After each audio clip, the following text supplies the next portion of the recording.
as alterações a nível de neurotransmissores, tá? Então, quando a dopamina baixa, você tem falta de motivação, dificuldade de concentração, desânimo, procrastinação é deficiência de dopamina, tá, gente? Então, depois eu vejo isso. Agora não, amanhã eu vejo, deixa para depois, isso é deficiência de dopamina. Quando diminui a noradrenalina, você tem depressão, aumento do estresse, né, apatia.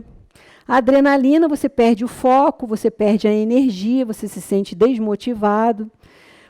Quando você tem baixa serotonina, você tem depressão, mau humor, ansiedade, má qualidade do sono, né, ou mesmo insônia, porque a melatonina vem da serotonina, né, tensão pré-menstrual.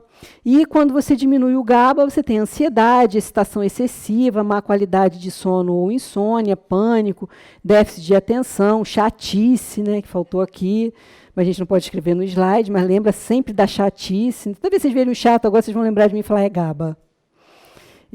Quando você tem um aumento da noradrenalina, você tem estresse, taquicardia, medo, né? Adrenalina, insônia, ansiedade, agressividade, e o glutamato causa aí o excesso, excitotoxicidade, podendo levar a ansiedade, pânico, né? Então, os hormônios influenciam as ações desses neurotransmissores. Então, o estrogênio, por exemplo, tem um efeito serotoninérgico e antidopaminérgico, né? Diminui a ação da MAO, da monoamina oxidase, né? A MAO é uma enzima que degrada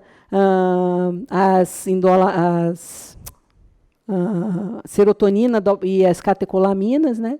Então, é um inibidor da MAO, né? Aumenta a captação de glutamato, diminuindo a excitotoxicidade neurológica. Então, o estrogênio faz esses efeitos a nível de neurotransmissão, né? De equilíbrio de neurotransmissores. A progesterona aumenta a noradrenalina, a serotonina, potencializa os receptores de GABA, então, alivia a TPM, a epilepsia, a compulsão alimentar, né? Ela aumenta a atividade da MAO.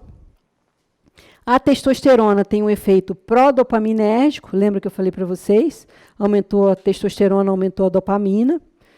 Né? Alguns derivados são potencialmente antisserotoninérgicos, como a gente acabou de ver a trembolona, né? Então, a trembolona, ela realmente tem a capacidade de diminuir a ação da serotonina no receptor e potencializa a ação do glutamato. Então, a gente viu que grande parte deles fazem, e a trembolona principalmente. Então, a pregnenolona, a alopregnenolona, o DEA e a progesterona abrem o canal de GABA. O DEA diminui a produção de glutamato e modula o receptor de N-metil-D-aspartato. O que a gente falou ontem que pode usar para modular esse receptor também? Quem lembra? Que eu falei que a gente pode usar e que a gente usa também para proteger o caminho metabólico. N-acetilcisteína. 600 miligramas 2 vezes ao dia, lembra? A memantina é uma droga também que modula o receptor de N-metil-D-aspartato, né? Memantina o pessoal usa muito para demência, para Alzheimer, né? O mecanismo de ação é modulação de N-metil-D-aspartato. Se for manipular, você pode usar aí 5 miligramas 2 vezes ao dia da memantina. Eu gosto muito dela também. O DEA e o cortisol agem na resposta ao estresse, como a gente viu ontem. Então, o cortisol não diminui o DEA, ele diminui a ação. O DEA não diminui o cortisol, ele diminui a ação do cortisol, né? Atenua a serotonina e a noradrenalina, realçando a cognição, diminuindo a depressão e aliviando a dor da fibromialgia. Então, fibromialgia é uma doença causada por deficiência de serotonina e noradrenalina. Então, eu preciso equilibrar a serotonina e noradrenalina para controlar os sintomas de fibromialgia, né? E aí a gente tem que ir direto ao ponto, não adianta ficar dando um monte de droga para o paciente. O cortisol secretado em resposta ao estresse, né, como a gente viu, e o estresse repetitivo aumenta a tirosina, aumentando a dopamina, que aumenta a noradrenalina e aumenta a adrenalina. Então, é uma cascata, né? Cortisol aí desencadeando uma cascata, além do glutamato que ele aumenta, né? Então, é mais ou menos isso aqui, ó. O esquizofrênico tem muita dopamina, o ansioso tem uma dopamina baixa, né? Quem está feliz está cheio de serotonina, deprimido está aqui, dopamina e serotonina baixa. Quando a pessoa está apaixonada, e é correspondida, óbvio, né? É dopamina, serotonina e ocitocina. Na luta ou na fuga, eu tenho altos níveis de noradrenalina e de adrenalina, né? Então, o paciente, por exemplo, que tem o paciente bipolar, né, ele tem um grande problema para você tratar, né? Porque o paciente bipolar, ele é bifásico, né? Então, na fase que o glutamato está muito aumentado, ele está inflamado e o organismo secreta cortisol. Só que o cortisol, embora ele vá ser secretado para isso, ele desregula a produção da MAO.